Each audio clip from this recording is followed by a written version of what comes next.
দর্শক, আপনাদের প্রত্যেককে স্বাগত বাংলা ভিশনের বিশেষ আয়োজন যে কথা বলতে চাই অনুষ্ঠানে। আপনাদের সাথে আছি আমি মাহফুজুর রহমান। আজকের এই অনুষ্ঠানে আমরা ডাকসু নির্বাচনের নানা হালচাল, প্রার্থীদের নানান কমিটমেন্ট নিয়ে আলোচনা করব এবং আলোচনার জন্য আজকে স্টুডিওতে উপস্থিত আছেন আশরেফা খাতুন, সহ সাধারণ সম্পাদক পদপ্রার্থী, বৈষম্য বিরোধী শিক্ষার্থী সংসদ, আছেন মোহাম্মদ জাবির আহমেদ জুবেল, সহ সাধারণ সম্পাদক পদপ্রার্থী, প্রতিরোধ পর্ষদ। আপনাদের দুজনকে স্টুডিওতে স্বাগত। আশরেফা, আপনাকে দিয়ে আলোচনাটা শুরু করতে চাই। শুরুতে আমি একটু ঢাকা বিশ্ববিদ্যালয়ের উপাচার্য অধ্যাপক ডক্টর নিয়াজ আহমেদ খানের একটা বক্তব্য দিয়ে শুরু করতে চাই।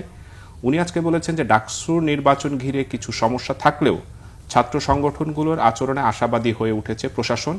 যতক্ষণ সবাই উপাচার্যের হাত ধরে থাকবেন ততক্ষণ তিনি মাঠে থাকবেন। হাত ছেড়ে দিলে গণমাধ্যমকে ডেকে বলে দেয়া হবে কোথায় কোথায় কাজে বাধা দেয়া হচ্ছে।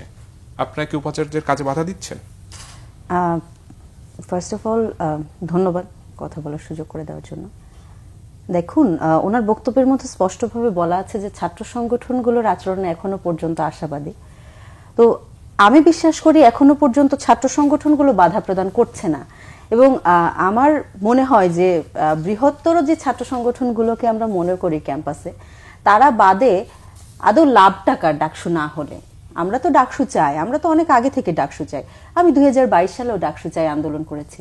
আমার জন্য মনে হয় এবং আমাদের সংগঠনের জন্য আমরা ডাকসু চেয়ে গিয়েছি যে ডাকসু একটা বৈধ প্রতিনিধিত্ব করার মতো জায়গা ছাত্রদের জন্য, এবং পরিবারতান্ত্রিক রাজনীতি এর বাইরে যদি নেতৃত্ব উঠে আসা সম্ভব হয়, ভালো নেতৃত্ব, তাহলে ডাকসু থেকে উঠে আসবে।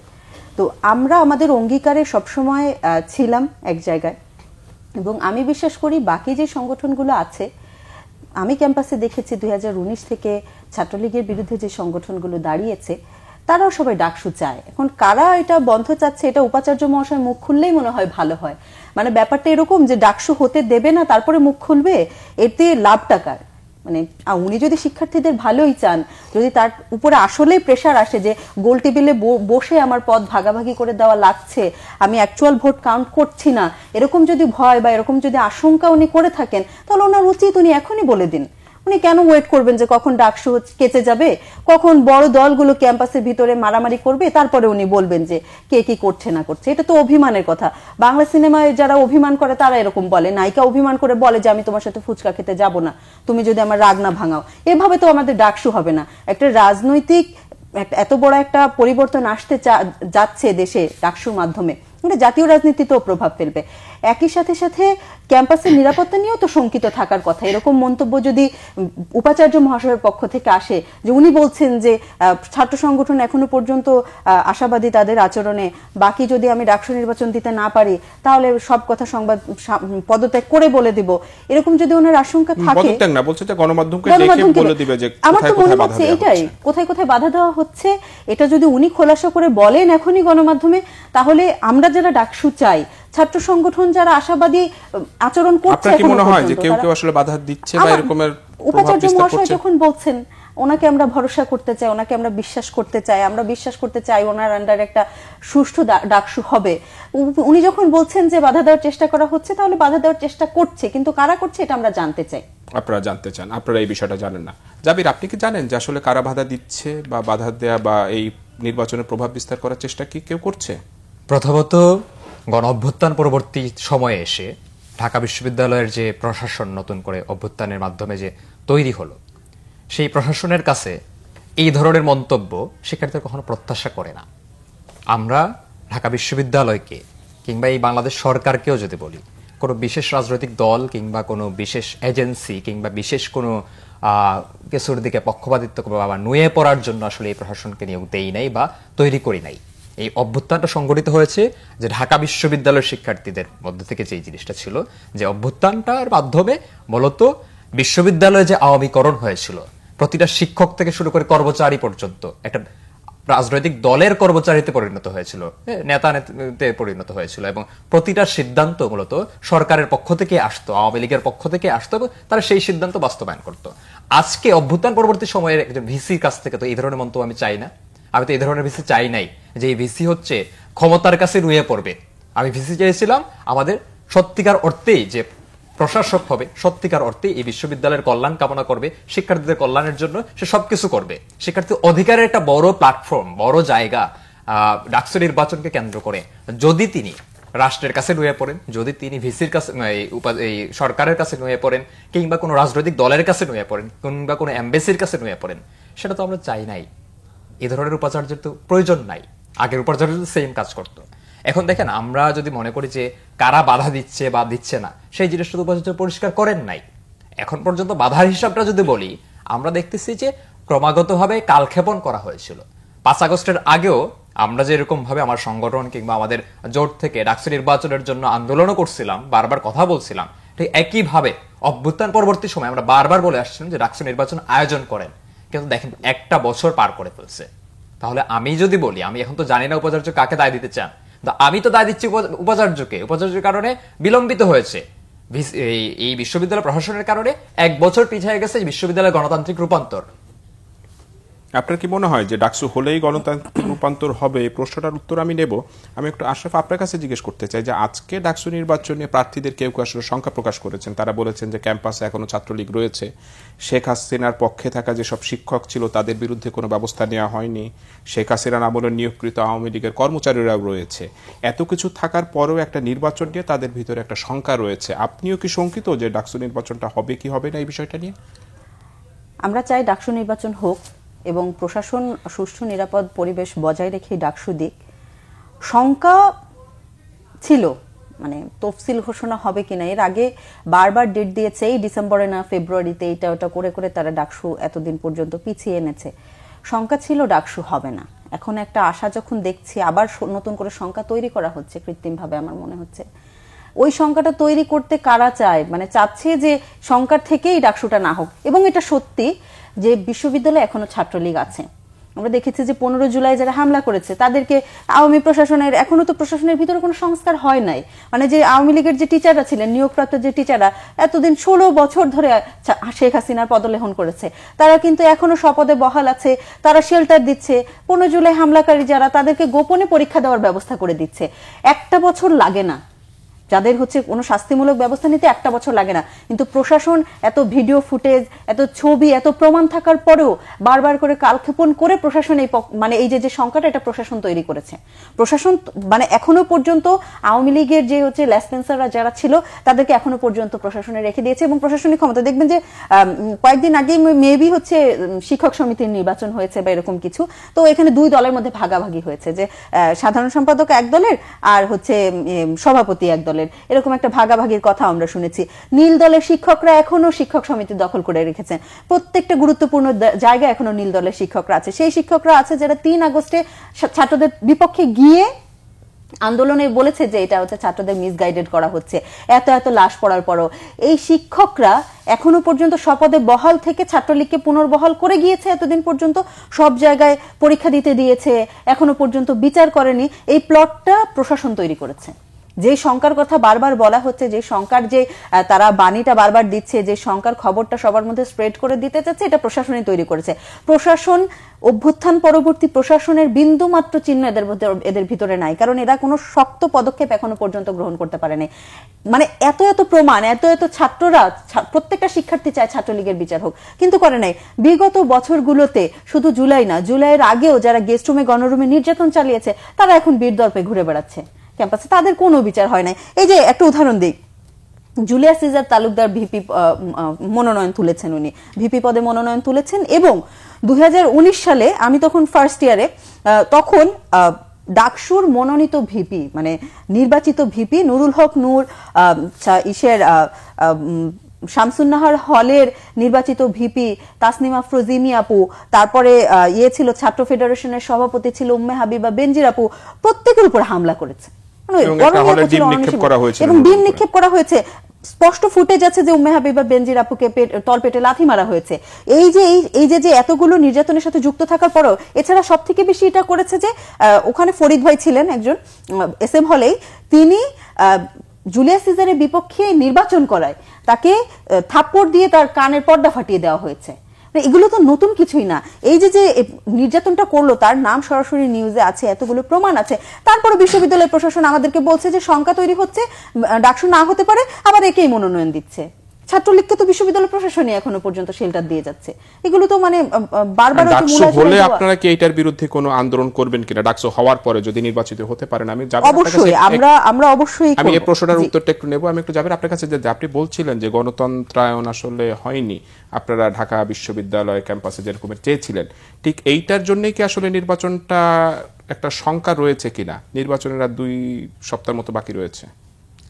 দেখেন, শঙ্কার আলাপ বারবার আসছে এবং বারবার বলতেছে শঙ্কা যা তৈরি করার সেই বিশ্ববিদ্যালয় প্রশাসন তৈরি করছে।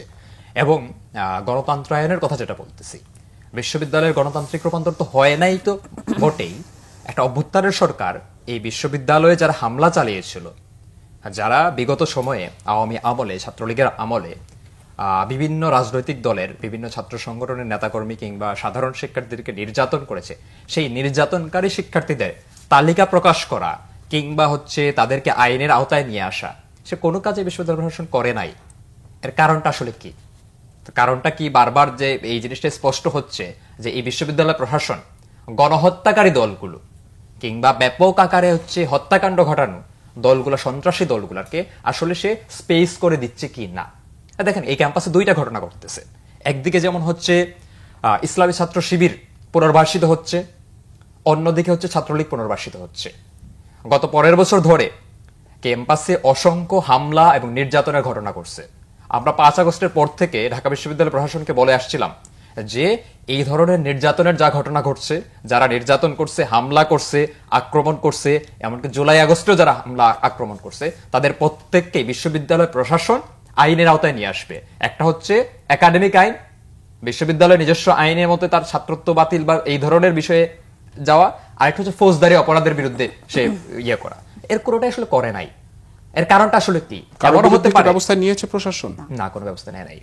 এর কারণটা একটাই হতে পারে, সে একই সাথে 2টা দলের, একটা ছাত্র শিবির যারা গুপ্ত ছিল তাদের পারপাস সার্ভ করবে, আর একটা ছাত্রলীগ, তাদেরকে রক্ষা করা। অনেক গুপ্ত শিবিরই আসলে যে 15 বছরের নির্যাতনের ঘটনা, হামলার ঘটনা যদি সামনে আসে, অনেক গুপ্ত শিবিরই আসলে দেখা গেছে যে তারা ছাত্রলীগের হামলাকারী হিসাবে প্রতিষ্ঠিত হয়ে যাবে যদি বিশ্ববিদ্যালয় থরলি এগুলা ইনভেস্টিগেট করে। ফলে দেখা যাচ্ছে যে এমন ব্যক্তিরাও আমরা এখন দেখতে পাচ্ছি যে ডাকসু নির্বাচন করতেছে, যারা জুলাই আগস্টের 2 মাস আগেও ছাত্রলীগের হয়ে রাজনীতি করত, ছাত্রলীগের হয়ে হামলায় অংশগ্রহণ করত। এমনগুলো আমরা স্পষ্ট প্রমাণ পাচ্ছি যে বিশেষ রাজনৈতিক দলের নেতাকর্মীরা জুলাই আগস্টের যারা হামলাকারী ছিল, যাদের মধ্যে কেউ কেউ হয়তো তাদের মানুষ, এই বলে তাদের বিরুদ্ধে যে এলিগেশন আসছে, যে মামলা আসছে, সেই মামলাগুলোতে নাম প্রত্যাহারের জন্য কেউ তদবির করতেছে, এই ধরনের ঘটনা করতেছে। ফলে বিশ্ববিদ্যালয় প্রশাসন আসলে গণহত্যাকারীদের পক্ষে নিচ্ছে, অভ্যুত্থানকারী শক্তির পক্ষে নিচ্ছে না। আজকে আশরাফা এখন এসে বিশ্ববিদ্যালয় প্রশাসনের বিরুদ্ধে অনেক কথা বলতেছে, আমি সাধুবাদ জানাই। হ্যাঁ, কিন্তু আশরাফার পজিশন কিন্তু এরকম ছিল না। আমরা যখন দেখতেছিলাম যে বিশ্ববিদ্যালয় প্রশাসন বারবার একের পর এক শিক্ষার্থীদের বিরুদ্ধে অবস্থান নিতেছিল, একের পর ব্যর্থতার প্রমাণ দিচ্ছিল। আপনি দেখেন, এই ক্যাম্পাসে অনেকগুলো ঘটনা ঘটছে। এই ক্যাম্পাসে তোফাজ্জল নামে একজন শিক্ষার্থীকে ঘন্টার পর ঘন্টা, একজন ভবঘুরেকে ঘন্টার পর ঘন্টা নির্যাতন করে একটা হলে হত্যা করা হয়েছিল। এটা এই আশরাফাদের প্যানেলের বাকের যে হল, সেই হলেই এই ঘটনা ঘটছে। ঘন্টার পর ঘন্টা এই ঘটনা ঘটছে।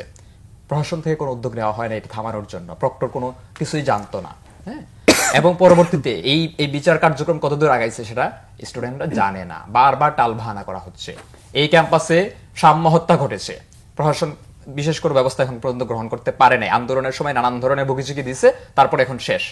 এই ক্যাম্পাসে এই 1 বৈশাখে শেখ হাসিনার যে দানবাকৃতির মোটিফ করতেছিল, এটা আগুনে পুড়িয়ে দেওয়া গেছে। বিশ্ববিদ্যালয় কোনো নিরাপত্তা নিশ্চিত করতে পারে নাই, এবং এই ফুটেজের মাধ্যমে ব্যক্তিকে চিহ্নিত করা গেছে, কিন্তু তার বিরুদ্ধে বিশ্ববিদ্যালয় প্রশাসন থেকে কোনো উদ্যোগ নিতে পারে নাই। এই ক্যাম্পাসে এই শেখ হাসিনার যে ঘৃণাস্তম্ভ তৈরি করা হয়েছিল, প্রক্টরের নির্দেশে, এনএসআই এর নির্দেশে, 2 নির্দেশ মিলে এখানে মুছে ফেলা হয়েছিল। এই ধরনের ঘটনায় আমরা বারবার বলছিলাম বিশ্ববিদ্যালয়ের প্রক্টর এটা ব্যর্থ প্রক্টর, সে তার দায়িত্ব পালন করতে পারে না, সে দায়িত্ব কিভাবে পালন করতে সেটা জানে না, সে রেসপন্সিবিলিটি নিতে পারে না, ফলে তার এই জায়গায় থাকার যোগ্যতা নাই। আমরা যখন এই কথাগুলো বলতেছিলাম তখন আশরাফরা ডিফেন্ড করতেছিল। আজকে তাদের শুভবুদ্ধির উদয় হয়েছে, আমরা স্বাগতম জানাই এই শুভবুদ্ধি। আশা করি প্রশাসনের বিরুদ্ধে, ক্ষমতা কাঠামোর বিরুদ্ধে তাদের লড়াইটা ধারাবাহিকভাবে। তারা কি প্রশাসন বা ক্ষমতা কাঠামোর বিরুদ্ধে লড়াই করছেন আশরাফা? প্রথমত ভাই যে কথাটা বললেন যে প্রশাসনের বিরুদ্ধে কথা এখন বলা হচ্ছে, আমি পুরোপুরি ইনকার করলাম ভাই। কারণ বিশ্ববিদ্যালয় প্রশাসন দেখেছি যে জুলাই পরবর্তীতে মানে এই কথাগুলো বলা রাজনৈতিকভাবে কতটা আসলে মানে আমি বলবো যে রাজনৈতিকভাবে ঠিক হবে কিনা, কারেক্ট হবে কিনা, তারপরেও বলি দেখেন বিশ্ববিদ্যালয় প্রশাসনের ভিসি কিভাবে নিয়োগ হয়েছে এটাই তো আমরা জানি না, ভিসি তো আমাদের বিশ্ববিদ্যালয়ে কেউ না। একই সাথে সাথে দেখলাম যে এই বিষয়টা চ্যালেঞ্জ করেছিলেন। চ্যালেঞ্জ দেখেন আমি তখন ইন্ডিভিজুয়াল, আমার সংগঠন প্রতিষ্ঠিত হয়েছে 26শে ফেব্রুয়ারিতে। না আমরা ঢাকা বিশ্ববিদ্যালয়ে কি এরকমের কোনো চ্যালেঞ্জ আমরা দেখেছি কি? না, ঢাকা বিশ্ববিদ্যালয়ে তখনও জুবেল ভাইরাও তখনও কোনো কথা বলেন নাই। জুবেল ভাইরা তখনও বলেছেন যে ভিসি কিভাবে নিয়োগ হলো এটা নিয়ে আপনারাও তখন কোনো কোয়েশ্চেন তোলে নাই। এখন কথাটা হচ্ছে তোফাজ্জল হত্যাকাণ্ডের, এটা তোফাজ্জল হত্যাকাণ্ড নিয়ে আমাদের থেকে বেশি তো কথা কেউ বলে নাই, আমরাও বলেছি, আপনারাও বলেছেন, সবাই বলেছে। তারপরে যে শেখ হাসিনার মোটিভ মুছে ফেলা হয়েছে এটা আমরা উদ্যোগ নিয়ে সেই রাতেই আঁকিয়েছি। ওই সময় আমরা উদ্যোগ নিয়ে না না, এখন কথা হলো প্রশাসন প্রক্টরকে আপনারা বাঁচানোর উদ্যোগটাই গ্রহণ করছে। মানে আমাদের যদি মানে ভাই দেখেন আমাদের যদি এই ক্ষমতা থাকতো, প্রক্টর অভ্যুত্থানের সাথে প্রতারণা, এই ঘটনা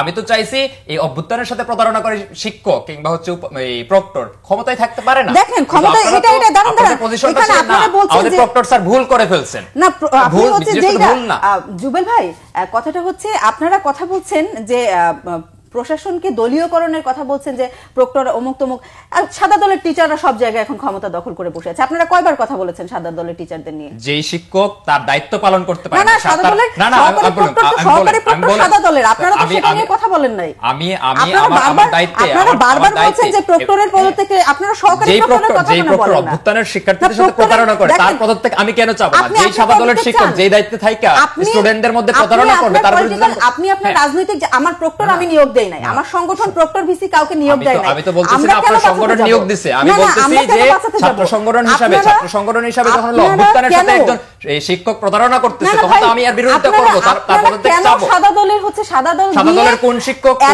শিক্ষার্থীদের সাথে প্রতারণা করতেছে যে জিনিসটা নিয়ে আমি কথা বলতেছি সেটা জিজ্ঞেস করুন।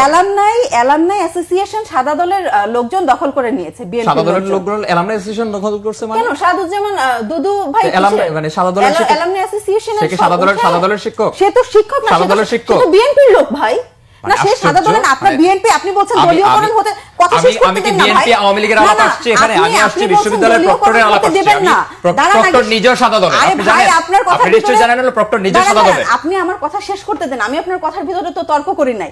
আপনারা বলছেন বিশ্ববিদ্যালয়কে দলীয়করণ হতে দেবেন না, আপনারা বিএনপি অ্যালামনাই অ্যাসোসিয়েশনের হচ্ছে দখল করে নিয়েছে, আপনারা সেটা নিয়ে কোনো কথা বলেন নাই।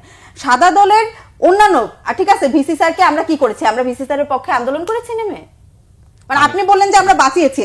আমি কি বিসি স্যার নিয়ে আলাপ করতেছি না প্রক্টর নিয়ে? প্রক্টর আপনি দুইটা কথাই বলেছেন। আমি বলতেছি প্রক্টর দিয়েছি, সহকারী প্রক্টর সাদা দলের। কিন্তু আমরা যখন সহকারী প্রক্টর তো নির্দেশ দেয় না যে এই শেখ হাসিনার ঘৃণাস্তম্ভটা মুছে ফেলুক, নির্দেশ দিয়েছেন হলো স্বয়ং প্রক্টর সাইফুদ্দিন আহমেদ। যখন নির্দেশ দিয়েছে প্রক্টরের নির্দেশ মুছে ফেলার সাথে সাথে আমরা ওটা আঁকিয়েছি এবং আমরা কারণ আমরা প্রক্টরকে বাঁচাতে চাইছে যে না বাবা কান্নাকাটি যখন করতেছে তখন ঠিক আছে স্যার আমরা আর কোনো আন্দোলন হবে না। কিন্তু আমরা তখনও বলতেছিলাম যে প্রক্টর বিশ্ববিদ্যালয়ের শিক্ষার্থীদের সাথে প্রতারণা করছে, সে মূলত হাসিনার পারপাসটা সার্ভ করছে এবং এই ধরনের, এবং দেখেন এই আশঙ্কাটাও আছে যে এই ধরনের এই আলাপও আছে রাজনৈতিক মহলে যে এই যে ঘৃণাস্তম্ভ মুছে ফেলা কিংবা হচ্ছে আঁকিয়ে ফেলা সেটা ওই সময় এনসিপি কিংবা হচ্ছে জাতীয় নাগরিক পার্টির এর 2-3 দিন পরে হচ্ছে এই শহীদ মিনার একটা প্রোগ্রাম ছিল, এই প্রোগ্রামকে কেন্দ্র করে একটা হাইপ তোলার জন্য এই ধরনের ঘটনা ঘটছে, এই ধরনের আলাপও আসছে। এনসিপি তখন গঠিত হয়েছিল, আমি বললাম তো এনসিপি কিংবা জাতীয় নাগরিক পার্টি, আমি দুইটার নামে উল্লেখ করলাম, দুইটার একটা। এনসিপি আর নাগরিক পার্টি একই শুনেন, এনসিপি নাগরিক পার্টি একই। হ্যাঁ আশরাফা, আমি আপনার কাছে যে বিষয়টা জানতে চাচ্ছি, আমি আমার কথা ক্লিয়ার করতে দেন। প্রথমত কথা হচ্ছে প্রক্টরকে বাঁচিয়ে বা প্রক্টরকে রেখে আমার লাভটা কি? প্রক্টর তো আমার দল না। আপনারা জানেন যখন হচ্ছে মেয়েরা হচ্ছে হলের আন্দোলন করতেছিল, শামসুন নাহার হলের মেয়েরা অনেকে নেতৃত্ব দিয়েছিল এই আন্দোলনে, আপনাদের দলেরই কিছু ব্যক্তিরা নানাভাবে এই আন্দোলনটা যাতে থেমে যায় তার নানান চেষ্টা করছেন, আপনি সবাই নাম করে জানে। বলেন, আপনি না, আমার সবাই দলে- জানে। আপনি দলীয়ভাবে কেন দলীয়ভাবে না, দলীয়ভাবে তো আপনার করতে দলের পারবেন অনেকেই না। চেষ্টা করছে না। কি আমার এই বাঁচায় আমার লাভটা কি? আশেফা, দাঁড়ান, আশেফা, আপনার আমি- ছাত্রদল এত আপনি- ক্ষমতাধর। আশেফা, না, আপনি আপনার ক্ষমতা আসনে থাকা দল, ছাত্রদল আর ভাই, এত আমার ক্ষমতাধর দল। ছাত্রমৈত্রী নিয়ে তারা আলাপ কেন- করেন, না, না, ছাত্রমৈত্রী নিয়ে আলাপ করেন। তারা কেন পদত্যাগ করাতে পারলো না? ছাত্রমৈত্রী নিয়ে আপনি আলাপ করেন। ছাত্রমৈত্রী, আপনি আমি ছাত্রমৈত্রী লড়াই প্রতিনিধি। করতেছি, আমার আশেফা, তো আমরা ক্ষমতা মনে আছে, হয় সেই লড়াই ডাকসু করতেছি। ছেড়ে আমরা একটু অন্য বিতর্কে না, না, আমরা না, চলে জুবেল যাচ্ছি। ভাই যেটা আশেফা, বলছেন যে আমি সাংগঠনিক আপনার কাছে জানতে আমার চাচ্ছিলাম, উপরে দায় দিয়ে দিচ্ছেন। ছাত্রদলের সাম্য হত্যা হয়েছে, ছাত্রদল কেন পারলো না পদত্যাগ করার তাদেরকে জন্য? জিজ্ঞেস করেন, আমরা তো আন্দোলন না, করছি। আপনারা আন্দোলন করছেন, আমরা আমরা কি আন্দোলন কথা করছি, বলি না? আমরা কি চেষ্টা আপনাকে করছি, বলি নাই? কিন্তু আপনারা না, যে মিছিলটা- আন্দোলনটারে ডাইভার্ট করার চেষ্টা মিছিলটা- করছেন, ঠিক একই মিছিল- কাজ। ধর্ষণ বিরোধী আন্দোলন আপনারা সেম কাজ করছেন। যখন আমরা মিছিলটা বলছি বের হয়েছে যে সারা আমাদের দেশে ধর্ষণ, নেতৃত্বে। খুন এগুলোর জন্য স্বরাষ্ট্র উপদেষ্টার পদত্যাগ করতে হবে, হ্যাঁ। আপনারা তখন হচ্ছে স্বরাষ্ট্র উপদেষ্টার নাম মুখে নিচ্ছিলেন না। তো এই আমরা- ধরনের ঘটনা কি আশ্চর্য, ঘটছিল। আপনি- আপনারা আপনি আপনারা আপনার ক্ষমতাসীন জায়গা থেকে- দলই একটা, এবং ক্ষমতাসীন দল আশেফা হিসেবেই এবং ভূমিকা জুবেল, পালন করছে। এটা আপনাদের সংগঠনের কি কর্মকাণ্ড আসলে দেশ বাঁচবে? আশেফা, আমি না, আপনার না, কাছে না, যে এটা মানে খুবই- যে এটা বিষয়টা আমি খুবই জানতে একটা বাজে চাচ্ছিলাম, জিনিস ভাই, যে কথায় কথায় সংগঠন টেনে এনে আপনি আন্দোলন আপনি কি করতেছেন। individual? না, ইন্ডিভিজুয়াল না, আমি সংগঠনে, কিন্তু আপনি প্রত্যেকটা জিনিস মানে এমন ভাবে ফ্রেম করছেন যে আমার সংগঠন প্রক্টরকে বাঁচাই দিয়ে ডাকসু নির্বাচন হচ্ছে, আমার সংগঠনকে খুব বেশি এখানে ফ্যাসিলিটেট করছে। আমার সংগঠন ফ্যাসিলিটেট করার কি কোনো সুযোগ রয়েছে আশেফা? ফ্যাসিলিটেট করার কোনো সুযোগ রয়েছে? যেই প্রশাসন নিয়ে আপনারা দুইজনই শঙ্কা প্রকাশ করলেন, বিশ্ববিদ্যালয়ের প্রশাসন নিয়ে, এই 5 আগস্টের পরে তো এই প্রশাসনটা নতুন করে রিফর্ম হয়েছে, নতুন ভিসি হয়েছে, প্রভিসি হয়েছে, তারপরেও তো আপনারা কি সন্তুষ্ট হতে পারছেন? ভাই, সন্তুষ্ট হতে পারছি না তো আমাদের জায়গা থেকে আমরা তো প্রতিবাদ করছি। মানে জুবেল ভাই যেভাবে একক নিয়ে নিচ্ছেন ক্রেডিট, যে একমাত্র অন্যরাই প্রশাসনের বিরুদ্ধে কথা বলে, আর কেউ প্রশাসনের বিরুদ্ধে কথা বলে না। মানে আপনি বলছেন যে দলীয়করণ হবে, আমি বললাম না, যে না, না, আপনারা যে আপনারা তো এখন কথা এভাবে বলতেছেন বলছেন যে প্রশাসনের বিরুদ্ধে, এটাকে আমরা স্বাগতম, এটা আমরা স্বাগতম জানাই, কিন্তু আপনার এই পজিশন, আপনাদের এই পজিশন 3 মাস আগেও ছিল না। কেন ছিল না? আগেও ছিল না। কেন ছিল না মানে জুবেল, মানে কেন ছিল না? কারণটা হচ্ছে তারা তখন হচ্ছে বিশ্ববিদ্যালয় প্রশাসনের হয়েই ভূমিকা পালন করছে। কেন ভূমিকা পালন করছে সেটা তারা ভালো বলতে পারে, তাদের লাভ কি লস কি সেটা তারাই ভালো বলতে পারে, কিন্তু বিশ্ববিদ্যালয়ের স্টুডেন্টরা দেখছে যে তাদের ভূমিকাটা আসলে কি ছিল। তাদের ভূমিকা ছিল এক সময় যখন হচ্ছে সরকারি দলের ছাত্র সংগঠন প্রশাসনের পক্ষে হয়ে যে ধরনের ভূমিকা পালন করতো, ঠিক একই ধরনের ভূমিকা একটু ভিন্ন রূপে। আপনার কি মনে হয় যে এই ভূমিকাটা আসলে মানে স্টুডেন্টরা জাজ করবে আগামী ডাকসুতে আসলে কে কেমন ভোট পাবে সেটা আসলে অবশ্যই করবে? ঠিক আছে। আশেফা, আমি আপনার কাছে একটু জানতে চাই যে সেটা হলো ডাকসু নির্বাচনে সবাই আসলে প্যানেল ভিত্তিক নির্বাচন করছে, আবার বেশ কয়েকটি প্যানেল রয়েছে। প্যানেল ছাড়া কি ডাকসুতে নির্বাচন করা যায় বা ভালো ফল আসে? আমার প্যানেলটাই আসলে কেন লাগবে যে ছাত্র দলের এতজন থাকবে, ছাত্রমৈত্রীর এতজন থাকবে, এনসিপির এতজন থাকবে? ডাকসুর প্যানেলটা, যেহেতু আমি একটা ছাত্র সংগঠনের প্রতিনিধিত্ব করে, আমাদের একটা ছাত্র সংগঠন আছে, ছাত্র সংগঠনে ডাকসু করতে চাচ্ছি আমরা। প্যানেলটা একটা রাজনৈতিক দল গঠন করা বা ছাত্র সংগঠন গঠন করা যেরকম একটা সম্মিলিত শক্তির একটা রূপ, একইভাবে প্যানেলটাও ওই একই কারণেই গঠন করা হয়, যেন সম্মিলিতভাবে সবাই একসাথে মিলে কাজ করা যায়। এই কারণে স্বতন্ত্রভাবে ইলেকশন করা যায় না এরকম না, স্বতন্ত্র প্রার্থীরাও ভালোই করেন, আমরাও দেখেছি বিগত সময়ে স্বতন্ত্র প্রার্থীরা ভালো করছেন, কিন্তু প্যানেল ভিত্তিক যে শক্তিটা, এটা স্বতন্ত্র প্রার্থীর ভিতরে থাকে না।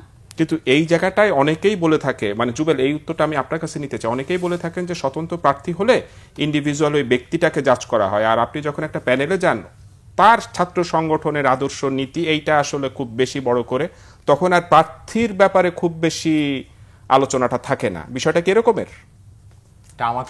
জি, আপনাকে জানতে চাচ্ছি। দেখেন, আমরা মনে করি যে ঢাকা বিশ্ববিদ্যালয় কেন্দ্রীয় ছাত্র সংসদ নির্বাচন যেটা, এটা পিওরলি একটা পলিটিক্যাল নির্বাচন, এবং ডাকসু ঢাকা বিশ্ববিদ্যালয় স্টুডেন্ট চাক আর না চাক সেটা একটা রাজনৈতিক প্রতিষ্ঠানে পরিণত হয়। ফলে এখানে আসলে আমার পলিটিক্যাল কমিটমেন্টটা সবচেয়ে জরুরি প্রশ্ন। এখন আমি যদি এখানে এই ইন্ডিভিজুয়াল হিসেবে নির্বাচন করি, তার এক ধরনের পলিটিক্যাল কমিটমেন্ট থাকে, আর যদি আমার পলিটিক্যাল পার্টির মানুষ হয়ে এই পরিচয় যখন আমি রাজনীতি মানে এই নির্বাচন করব, তার কমিটমেন্টটা আরেক ধরনের। ধরেন একজন ইন্ডিভিজুয়াল ব্যক্তি, সে কমিটমেন্ট দিছে যে আমি এই করব সেই করব, নানান কিছু করব, ঢাকা বিশ্ববিদ্যালয়ের উলট পালট করায় দিব, আর আমি আরেক ধরনের কমিটমেন্ট দিছি। যেই ব্যক্তি ইন্ডিভিজুয়াল দাঁড়ালো, সাধারণ শিক্ষার্থী সব শিক্ষার্থী মনে করলো সেই যোগ্য, তারা ভোট দিল, ভোট দিয়ে ব্যাপক ভোটে নির্বাচিত করলো, আমাকে ব্যাপকভাবে ধরলাম হারলাম, এবং নির্বাচিত হওয়ার পর দেখলাম যে যে ইন্ডিভিজুয়াল ব্যক্তি নির্বাচনে জিতে আসলো, সে শিক্ষার্থীদের সাথে ব্যাপকভাবে হচ্ছে প্রতারণা করলো, সে ন্যূনতম কোনো দায়িত্ব পালন করলো না। তখন আসলে তাকে দায়বদ্ধ করার কোনো জায়গা থাকে না। কিন্তু আমি যখন একজন পলিটিক্যাল পার্টির মানুষ, পলিটিক্যাল সংগঠনের মানুষ কিংবা একটা রাজনৈতিক আদর্শের মানুষ হয়ে এখানে নির্বাচন করি, আমি যদি জিতে এসে শিক্ষার্থীদের সাথে প্রতারণা করি, আমি যদি ক্ষমতার দাসত্ব পালন করি, তখন কিন্তু আমাকে চিরদিনের জন্য শুধু এখান থেকে বাদ দিবে তা না শিক্ষার্থীরা, বরং আমার রাজনৈতিক দলকেই এই চিন্তা থেকেই সরাই দিল। এরা শিক্ষার্থীদের সাথে প্রতারণা করছে। যেমন 19-এর ডাকসু নির্বাচনে, হ্যাঁ 19-এর ডাকসু নির্বাচনে নুরুল হক নূর হচ্ছে ভিপি হিসাবে নির্বাচিত হয়ে আসলেন, অনেক কমিটমেন্ট দিলেন, অনেক কিছু করলেন। হ্যাঁ, এমনকি এই নির্বাচিত হয়ে আসার ক্ষেত্রে অনেক ধরনের প্রশ্ন আছে, বিশেষ করে নির্বাচন বর্জন করার পর পরবর্তীতে দেখা যাচ্ছে যে ওনারা দুইজন হচ্ছে শপথ গ্রহণ করে এই নির্বাচনে চলে যাওয়া, এগুলো নিয়ে নানান প্রশ্ন আছে। কিন্তু তারপরও দেখেন নির্বাচনে জিতে আসার পর যখন ডাকসুর মেয়াদটা শেষ হলো, পরবর্তীতে কিন্তু তারা আরেকটা ডাকসুর জন্য কোনো ভূমিকা পালন করেন নাই, আন্দোলন করেন নাই। এবং দেখেন এখনকার বাস্তবতাটা দেখেন, ঢাকা বিশ্ববিদ্যালয়ের শিক্ষার্থীরা কিন্তু নুরুল হক নূরের ছাত্র সংগঠনকে ব্যাপকভাবে বর্জনই করছে বলা যায়। যেই সংগঠন একটা ব্যাপক বড় আন্দোলনের ভেতর দিয়ে উঠে আসছিল, সেই সংগঠন 3 বছরের মাথায় নাই হয়ে গেছে। আশরাফরা খুব সম্ভবত শেষ সময়ের মানুষ ওই সংগঠনের। হ্যাঁ, এইরকম বাস্তবতা তৈরি হয়েছে। ফলে এখানে পলিটিক্যাল কমিটমেন্টটা জরুরি। জরুরি। আশরাফ, আপনি কি মনে করেন যে ডাকসুটা পিওরলি পলিটিক্যাল একটা নির্বাচন এবং এই ডাকসুটা কি আসলে জাতীয় নির্বাচনে কোনো প্রভাব ফেলে? দেখেন, ঢাকা বিশ্ববিদ্যালয়ের আমি মনে করি ঢাকা বিশ্ববিদ্যালয়ের মতো রাজনৈতিক ক্যাম্পাস কোথাও নাই। ইভেন প্রত্যেকটা বিশ্ববিদ্যালয়ে একটা রাজনৈতিক যে কাঠামো, এইটা জাতীয় নির্বাচনে সবসময় গুরুত্বপূর্ণ ভূমিকা পালন করে। ডাকসু জিনিসটা পিওরলি একটা পলিটিক্যাল জায়গা। ডাকসু জিনিসটাকে শুধু একটা চ্যারিটি, জনকল্যাণমূলক কাজ করবে এগুলো হিসাবে যদি বিবেচনা করা হয়, ডাকসু শব্দটার সাথে ইনজাস্টিস হয়। আপনারা দেখেন ডাকসু থেকে যারা নির্বাচন করেছে, পরবর্তীতে জাতীয় রাজনীতি শেপ করার ক্ষেত্রে তাদের একটা বড় ভূমিকা ছিল। ডাকসু নির্বাচনের মাধ্যমে বড় বড় নেতারা উঠে এসেছে এবং এটা এমন একটা মাধ্যম, এমন একটা জায়গা, যেই জায়গা থেকে ওই যে দলীয় যে হচ্ছে দাসত্ব বলেন বা ওই পরিবারতান্ত্রিক রাজনীতি, এই পরিবারতান্ত্রিক রাজনীতির বাইরে গিয়ে নেতৃত্ব উঠে আসে, রাজনৈতিক নেতৃত্ব উঠে আসে ডাকসু থেকে।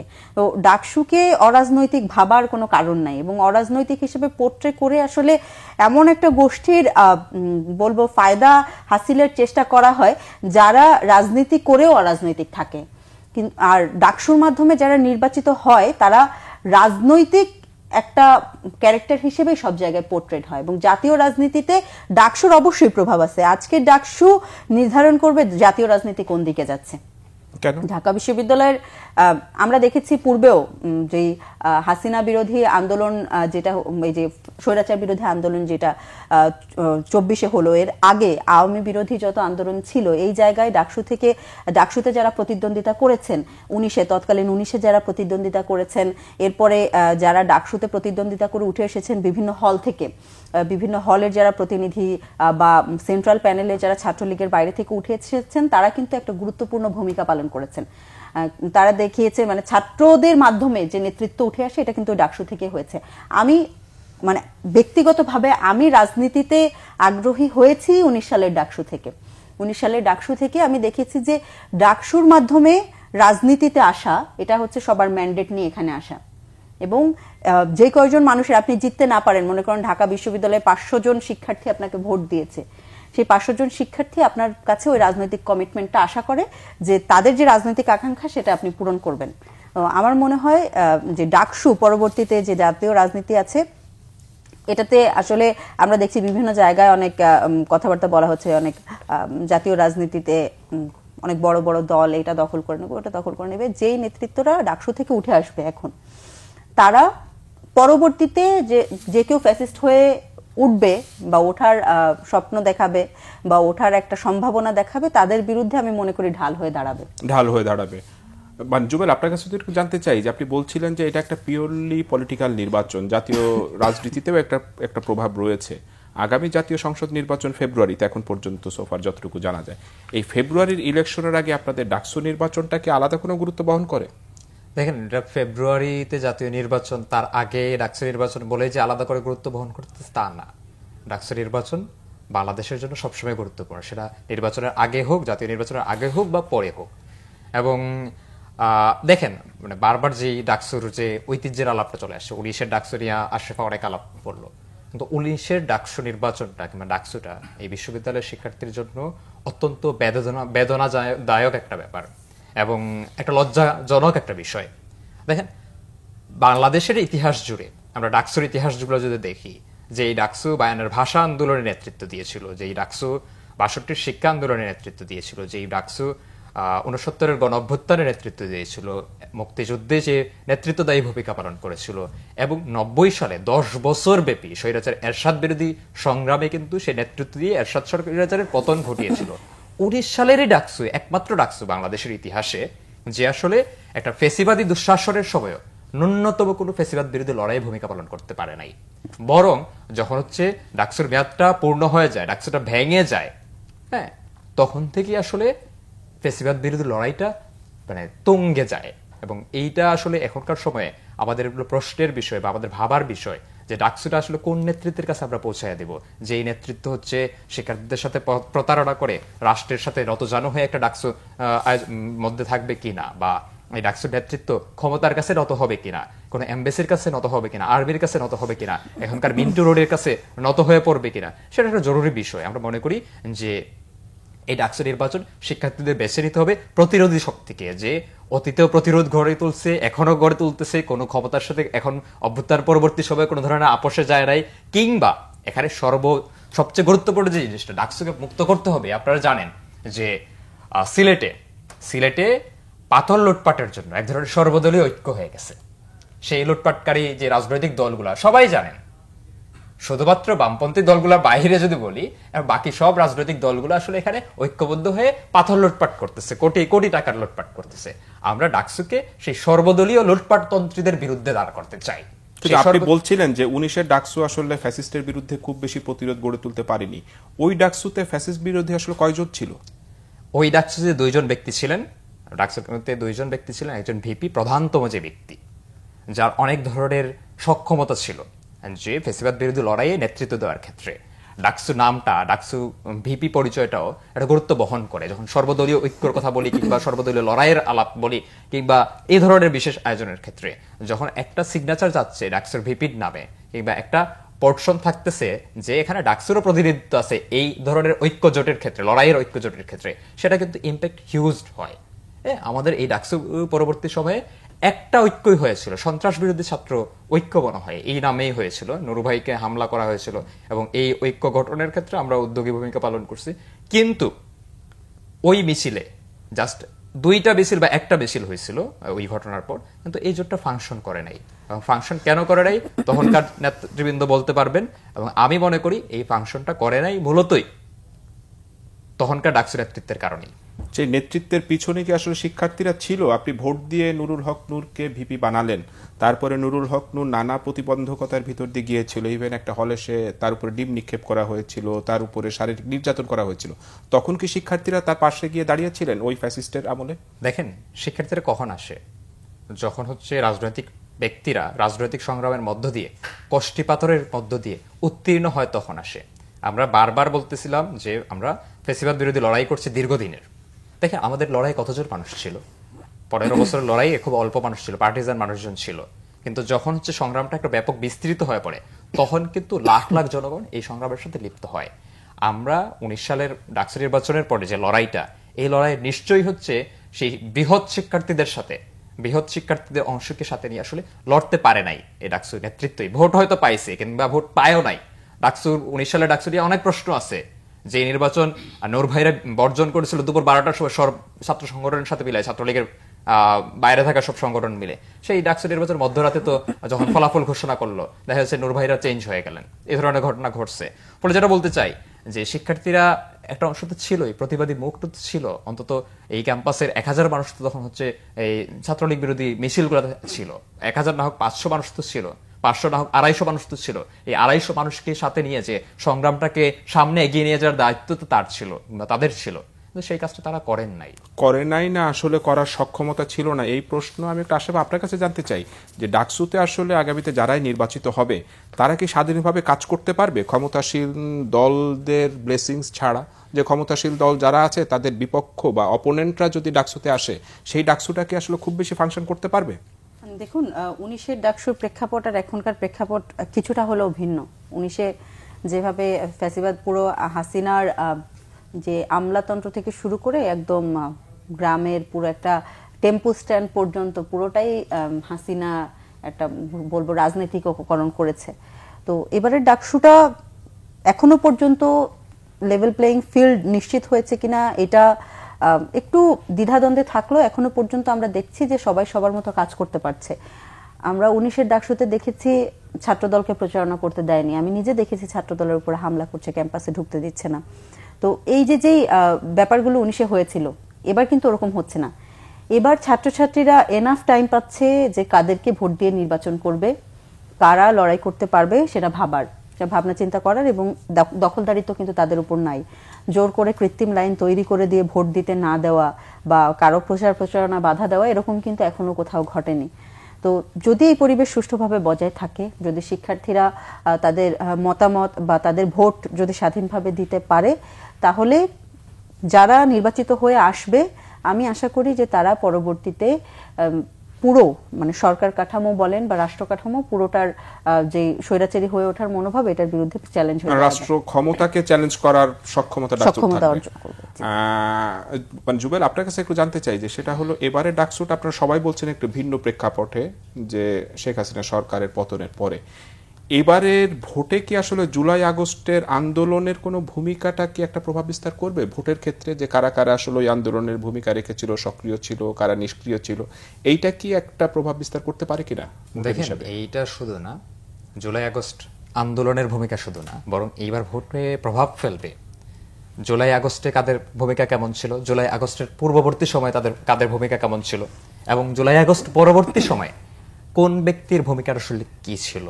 হ্যাঁ, দেখা গেছে যে বিশাল বড় সে এই আন্দোলনকারী, হ্যাঁ, দেশ এবং জাতিকে উদ্ধার করার ত্রাতা হিসাবে ছিলেন, কিন্তু অভ্যুত্থান পরবর্তী সময়ে একের পর এক, হ্যাঁ, জনগণের সাথে বিট্রে মতন ঘটনা যারা ঘটাইছে তাদের নিশ্চয়ই হচ্ছে এই শিক্ষার্থীরা বেছে নিবে সেটা আমি মনে করি না। ফলে এইবার ডাকসুতে 3টা ঘটনা প্রভাব ফেলবে: জুলাই আগস্ট পূর্ববর্তী সময়ের লড়াই সংগ্রামের ইতিহাস, জুলাই আগস্টের ভূমিকা এবং জুলাই আগস্ট পরবর্তী সময়ের ভূমিকা। এই 3টা বিষয়কে ফ্যাক্টর হিসেবে রাখবে। আচ্ছা, আপনিও কি তাই মনে করেন আশরাফা, যে এই 3টা বিষয় এক নির্বাচনের ভোটের ফলাফলের উপর একটা প্রভাব বিস্তার করবে? হ্যাঁ, 3টা বিষয়ের সাথে আমি এটাও মনে করি যারা জনসম্পৃক্ত সবাইকে ধারণ করতে পারে তাদের পক্ষে ভোটটা বেশি যাবে। জুবেল, একটা জিনিস একটু জানতে চাই যে আপনারা নির্বাচনে নানা প্রতিশ্রুতি দিচ্ছেন, ডাকসু আসলে খুব বেশি কাজ করার স্কোপ আছে কিনা? যদি আমি আপনাদের গঠনতন্ত্রটা দেখি যে 4টি লক্ষ্য উদ্দেশ্য এবং 8টি কাজের কথা বলা হয়েছে, এই 8টি কাজ কি খুব বেশি মেজর কাজ? দেখেন, ডাকসুর গঠনতন্ত্র যদি আপনি পড়েন বা দেখেন, সেই গঠনতন্ত্রের সাথে ঢাকা বিশ্ববিদ্যালয়ের এখন যে সামাজিক সাংস্কৃতিক অনেকগুলো সংগঠন আছে, সেই সংগঠনের গঠনতন্ত্রের খুব বেশি তফাৎ নাই। এবং আপনি জাস্ট একটা উদাহরণ দিয়ে বলি, ডাকসুর গঠনতন্ত্রে সাহিত্য সংস্কৃতি বিষয়ক সম্পাদকের যে কার্যাবলী বর্ণনা আছে, হ্যাঁ, সেই কার্যাবলী ঢাকা বিশ্ববিদ্যালয়ের সাহিত্য সংসদ এর চেয়ে ভালো করতে পারবে। আমি এর আগেও বললাম যে ডাকসু কোনো ক্লাব না, ডাকসু একটা পলিটিক্যাল ইনস্টিটিউশনে পরিণত হয়ে যায়। এখন ডাকসুর প্রশ্নটা হচ্ছে সে শিক্ষার্থীর অধিকারের পক্ষে কতটা সোচ্চার থাকতে পারে, একই সাথে তার এদেশের জনগণের প্রতি, সেও তো ঢাকা বিশ্ববিদ্যালয়ের স্টুডেন্ট না, এদেশের যে সামগ্রিক অর্থে মুক্তিকামী জনগণকে কতটুকু ধারণ করতে পারতেছে সেটা আসলে জরুরি বিষয়। সে যদি এই 2টা মানদণ্ডে উত্তীর্ণ হতে পারে তাহলে এই ডাকসুটা মূলত সফল হয়ে ওঠে। এটা শুধুমাত্র বার্গেনিং এজেন্ট হিসাবে ডাকসু কাজ করে না, প্রশাসনের সাথে বার্গেনিং করতে হয়, শিক্ষার্থীদের পক্ষে অনেক দাবি দাওয়া আদায় করে নিয়ে আসতে হয়, সেটা এক ধরনের কাজ। এবং এটা খুব যে জটিল কাজ, খুব যে চ্যালেঞ্জিং কাজ তা কিন্তু না, কিন্তু চ্যালেঞ্জিং কাজটা হচ্ছে ক্ষমতার বিপরীতে দাঁড়ানো, এটা হচ্ছে চ্যালেঞ্জিং কাজ, এবং এই কাজটাই ডাকসুকে করতে হবে। আশরাফা, আমিও যদি জানি যে আপনি নির্বাচিত হলে ডাকসুতে আসলে কি কাজ করতে চান, কারণ আমরা দেখি যে কমন রুম ব্যবস্থাপনা, আন্তঃক্রিয়া সামগ্রী, দৈনিক পত্রিকা ও সাময়িকী সরবরাহ, বছর অন্তত একবার জার্নাল প্রকাশ করা, বিতর্ক প্রতিযোগিতা আয়োজন, শিক্ষা সম্মেলনের প্রতিনিধি পাঠানো, এগুলো ডাকসুর কাজ। এর বাইরে কি জুবেল যেটা বলছিলেন যে একটা রাষ্ট্র কাঠামোকে চ্যালেঞ্জ করা আসলে ডাকসুর কাজ? দেখেন, ডাকসুর কিন্তু প্রথমেই 4টা মূলনীতি যে হচ্ছে বাস্তবায়নের আদর্শকে ধারণ করা, যেটা 71কে বলছে, এবং সব 71 পরবর্তী এবং পূর্ববর্তী যত গণতান্ত্রিক আন্দোলন হয়েছে সবগুলোর মূল্যবোধকে ধারণ করে এগিয়ে যাওয়ার একটা ব্যাপার আছে। এর থেকে বড় মনে হয় না রাজনৈতিক প্রতিশ্রুতি কোথাও আছে। 71-এর সাথে কম্প্রোমাইজড বা গণতান্ত্রিক বিভিন্ন আন্দোলনের সাথে কম্প্রোমাইজ কেউ ডাকসুর প্রতিনিধিত্ব করতে পারবে না, এটা কিন্তু একদম নীতিমালায় বলা আছে, এটা বাস্তবায়ন করতে হবে। তো এটার যে রাজনৈতিক ইমপ্লিকেশন, এটা যদি করা যায় তাহলে মনে হয় পুরো বাংলাদেশের রাজনীতি একটা শেপে চলে আসবে। সেই সাথে সাথে এখানে যে কাজগুলো বলা আছে, প্রথমত ডাকসুর যে গঠনতন্ত্র বলেন বা কার্যমালা, এইটা পরিবর্তন হওয়া সব থেকে জরুরি ছিল ডাকসু ঘোষণা হওয়ার আগে।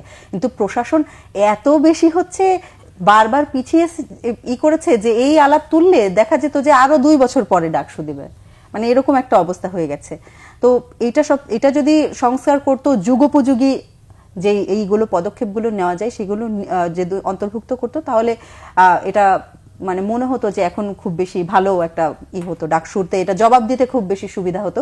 কিন্তু আমার প্রথম প্রতিশ্রুতি থাকবে, ডাকসু হলে ডাকসুর যে পুরো গঠনতন্ত্র আছে এটাকে যুগোপযোগী করে সাজানো, এবং প্রত্যেক বছর যেন ডাকসু হয়। আমরা বলেছি আমাদের স্লোগান, আমাদের অঙ্গীকার, ডাকসু হোক প্রতিবার। আমরা রেগুলার বেসিসে ডাকসু যেন হয় এবং এর মাধ্যমে যেন নেতৃত্ব উঠে আসে, সেই চেষ্টাটা চালিয়ে যাব। এবং এইটা করতে পারলে বিশ্ববিদ্যালয়ে যে দখলদারিত্বের রাজনীতি, পেশি শক্তির রাজনীতি, জনকল্যাণ করা, এই যে চ্যারিটি করে করে ব্রেইন ওয়াশ করা, এগুলো বন্ধ হবে আমার মনে হয়। চ্যারিটি করে ব্রেন ওয়াশ কারা করে? ভাই চ্যারিটি বহুত মানে আমরা দেখেছি যে টাকা পয়সা দেওয়া বা এই যে ইফতার বিতরণ, মানে ফ্রিতে একদম উপহার দেওয়া, এগুলো একটু মানে। কিন্তু আশরাফা, এই উপহার কিংবা চ্যারিটির রাজনীতি কি তুমি করো নাই? না, এইখানে কিন্তু আমি ব্যক্তিগত আসলে প্রশ্ন না, চ্যারিটির রাজনীতির বিরুদ্ধে আমি কথা বলছি এখানে। আমি ওনার কথার জবাব দিব। তো আপনি তাহলে আমার হল সম্পর্কে খুব ভালো খোঁজ খবর নিয়েছেন। আমি রাজনৈতিক দলে আসার আগে, এবং আপনার খুব ভালোভাবে এটা খোঁজ নেওয়া উচিত ভাই, যেহেতু ব্যক্তি আক্রমণ করছেন আপনি, তাহলে আপনার খুব ব্যক্তি সম্পর্কে ভালোভাবে খোঁজ নেওয়া উচিত যে ব্যক্তি হিসাবে আমি যেটা করেছি সেটা রাজনৈতিক দলে আসার আগে না পরে করেছি। কিন্তু চ্যারিটি রাজনীতি কারণ এখানে হলে ফ্রিজ বসানো, হলে ফ্রিজ নিয়ে আসা, সেটা নিশ্চয়ই হচ্ছে ব্যক্তি আশরাফার কাজ। না না, আপনি কথা শেষ করতে দেবেন। প্রশাসনের সাথে সেই আন্দোলনের মাধ্যমে আদায় করতে পারেন না, এটা খুবই আপনারা দুইজনই কিন্তু প্রতিদ্বন্দ্বী প্রার্থী। আপনারা ব্যক্তিগত এই আলাপচারিতায় যদি না যান তাহলে খুব ভালো হবে। আমি ওনার কথা, আমার হলে এটা প্রশাসনিকভাবে ফ্রিজ এসেছে এবং হলে সব স্টুডেন্টরা জানে না, এটা আপনার হলে সব স্টুডেন্টরা খুব ভালোভাবেই জানে এটা প্রশাসনিকভাবে এসেছে। এবং যে স্পন্সর, প্রত্যেকটা হলের অনুমোদন নিয়ে এবং ওখানে কোনো লোগো লাগানো নাই যে এখানে প্রচার প্রচারণা করবে। ব্যক্তি সম্পর্কে কেউ ধারণা রাখে না। স্পন্সরের ব্যক্তি সম্পর্কে ওখানে হলে খুব স্পষ্টভাবে বলে দেওয়া আছে, এবং যে দিয়েছে, যারা দান করে তারা এখানে নাম বলতে চায় না। মানে আপনি বলতে চাচ্ছেন যে আমি বলতে চাই না, আমি তার নাম বলে দেব। অন্য প্রসঙ্গে জুবেল, আপনার কাছে একটু জানতে চাই, এই ডাকসু নির্বাচনকে সামনে রেখে এই যে বলছিলেন উপহার বা আর্থিক কোন বিষয়কে আসলে জড়িত রয়েছে, বিভিন্ন ছাত্র সংগঠন কি এই আর্থিক অভিযোগকে আনা যায় যে ডাকসু নির্বাচনে ভোটে যাওয়ার জন্য তারা টাকা ছড়াচ্ছে বা এরকমের? দেখেন, বিশ্ববিদ্যালয়ে 5 আগস্টের পর থেকে ব্যাপক পরিমাণ হচ্ছে টাকার ছড়াছড়ি শুরু হয়েছে, এবং সেই টাকার ছড়াছড়ি সেটা বিভিন্ন মাধ্যমে হইতেছে। হ্যাঁ, ভাই ব্রাদারদেরকে খাওয়ানো এক ধরনের ব্যাপার, এটা বাদ দিলাম এই হিসাব। হ্যাঁ, এরপর ধরেন হচ্ছে হলে হলে ফিল্টার দেয়া, হলে হলে ফ্রিজ নিয়ে আসা, কিংবা হচ্ছে হলের মসজিদে হচ্ছে এই এসি লাগানো, ব্যক্তি উদ্যোগে, কোন কোন ক্ষেত্রে রাজনৈতিক সংগঠনের উদ্যোগে এই ধরনের ঘটনা ঘটতেছে। এবং এর বাইরে টেবিলের নিচ দিয়া যে কত ধরনের আর্থিক লেনদেন হচ্ছে তার কিন্তু প্রমাণ নাই, কিন্তু এগুলো ওপেন সিক্রেট। বিশ্ববিদ্যালয়ের ফার্স্ট ইয়ার সেকেন্ড ইয়ার শিক্ষার্থীর কিভাবে টার্গেট করে করে টাকা ছড়ানো হইতেছে সেটা বিশ্ববিদ্যালয়ের সাধারণ স্টুডেন্টরা জানে। এবং এখানে যে জিনিসটা সবচেয়ে অ্যালার্মিং ব্যাপার, এই ডাকসুর তফসিল ঘোষণার পরেও একের পর এক আচরণবিধি ভঙ্গ করা হচ্ছে বিশ্ববিদ্যালয়। আপনারা কি প্রশাসনের কাছে বা রিটার্নিং কর্মকর্তার কাছে কোনো অভিযোগ করেছেন? আমরা সরাসরি আমরা অভিযোগ রবিবারে নিয়ে যাব, এবং এই ধরনের আমরা সংবাদ সম্মেলন বলি বা এই কাজের মাধ্যমে আমরা আমাদের বক্তব্য উপস্থাপন করছি অনেকবারই। কিন্তু দেখেন, এই মনোনয়নপত্র জমা দেওয়ার পরও ইসলামী ছাত্র সংস্থা সে হচ্ছে ধর্মীয় পুস্তকের কথাই বলি, ধর্মীয় পুস্তকও বিতরণ করা এখানে আচরণবিধির লঙ্ঘন, সেই ধরনের কর্মকাণ্ড পরিচালনা করছে। যে যদিও ইসলামী ছাত্র সংস্থার কয়েকজন হচ্ছে শিবিরের প্যানেলও আছেন, এ ধরনের ঘটনা ঘটছে। আসলে আপনার কাছে একটু জানতে চাই যে আমি একটা পত্রিকা রিপোর্ট দেখছিলাম যে ডাকসু নির্বাচনে অন্তত 3টি প্যানেল থেকে এনসিপি ও বৈষম্য বিরোধী শিক্ষার্থীরা প্রার্থী হওয়ার পর এ নিয়ে বেশ অস্বস্তিতে আছে ছাত্রদের নতুন রাজনৈতিক দলটি। এনসিপির সদস্য সচিব আক্তার হোসেন জানিয়েছেন যে অভ্যুত্থানের নেতৃবৃন্দ যদি নিজেরা বসে নিজেদের আলাপ আলোচনার মধ্য দিয়ে প্যানেলের সংখ্যা কমিয়ে আনতে পারত তাহলে হয়তো সেটা আরেকটু ভালো হতো। এবং অনেকেরই ধারণা যে এনসিপি এইবারের নির্বাচনে ভালো করতো যদি একটা প্যানেল হতো, এবং এনসিপি যদি ডাকসুতে, এনসিপি শিক্ষার্থী সংগঠন যদি ডাকসুতে ভালো করতো, জাতীয় রাজনীতিতে একটা ইতিবাচক মানে একটা ভূমিকা রাখতে পারতো তারা। আপনাদের এরকমের কয়েকটা প্যানেল কেন হলো বৈষম্যবিরোধী ছাত্র আন্দোলন থেকে? আপনারা উমামা ফাতেমা বেরিয়ে গেলেন, মাহিন সরকার আলাদা প্যানেল দিল। আমি বৈষম্য বিরোধীর কোনো কমিটিতে ছিলাম না, কোনো বৈষম্য বিরোধী কমিটিতে ছিলাম না। তো ওদের ইন্টারনাল ব্যাপারগুলো এগুলো ফেসবুক আর ব্যক্তিগত আলাপচারিতার মাধ্যমে জানা। তো আমি জানি যে বৈষম্য, আপনারা তো সবাই জানেন, বৈষম্য বিরোধী ছাত্র আন্দোলন তো আগের যে কমিটি ছিল সেটা ভেঙে গিয়েছে এবং পরে কাউন্সিল হয়েছে, এবং মাহিন সরকার এনসিপির, মাহিন সরকারের যে বিষয়টা এটা বহিষ্কার করা হয়েছে, এটা পুরোপুরি এনসিপির। এখন আক্তার হোসেন যেটা বলেছেন যে সবাই মিলে আলোচনা করে প্যানেল সংখ্যা কমিয়ে আনা যেত, এটা তো আসলে রাজনৈতিক প্রতিদ্বন্দ্বিতা হয় না। তাহলে মানে আমি প্যানেল সংখ্যা যে যার মতো যে ডাকসু ইলেকশন করতে চায় তাকে করতে দেওয়া উচিত, এবং সে করছে। এটা নিয়ে যত প্রতিদ্বন্দ্বী হবে তাদের মধ্যে যে রাজনৈতিক আকাঙ্ক্ষা আছে মানুষের ভিতরে, এটা আরো বেশি ভালোভাবে বোঝা যাবে। তো এটা আমি নেগেটিভলি দেখছি না, এটা পজিটিভলি দেখছি। প্রতিদ্বন্দ্বিতা থাকা ভালো। জুবেল, আমার সময় একেবারে শেষ দিকে, আপনি যদি একটু বলেন যে এবারের আমি ভোটের সংখ্যা যেটা দেখলাম, নারী ভোটার প্রায় 47% বা 1+- এই নারী ভোটাররা কি এবারে নির্বাচনে একটা বড় ভূমিকা রাখতে পারে ফলাফলের ক্ষেত্রে? দেখেন, আমরা বারবার যখন নির্বাচন আসে তখন নারীদের কথা চিন্তা করি, কিন্তু বাংলাদেশের রাজনীতির শেপটাই তো নারীদের দিচ্ছে। ওই অভ্যুত্থানের শেপটাকে এবার প্রচুর প্রার্থী রয়েছে, প্রচুর প্রার্থী আছে, এবং আমার পর্ষদ যে প্রতিরোধ পর্ষদে সর্বোচ্চ সংখ্যক নারী আছে, প্রায় 11 জন নারী হচ্ছে এখানে নির্বাচন করতেছে, এবং তার প্রত্যেকেই হচ্ছে অভ্যুত্থান কিংবা তার আগে পরের লড়াইয়ের মুখ। তো যে কথা বলতেছিলাম যে যখনই নির্বাচন আসে তখন আমরা ভোটার হিসাবটা চিন্তা করি।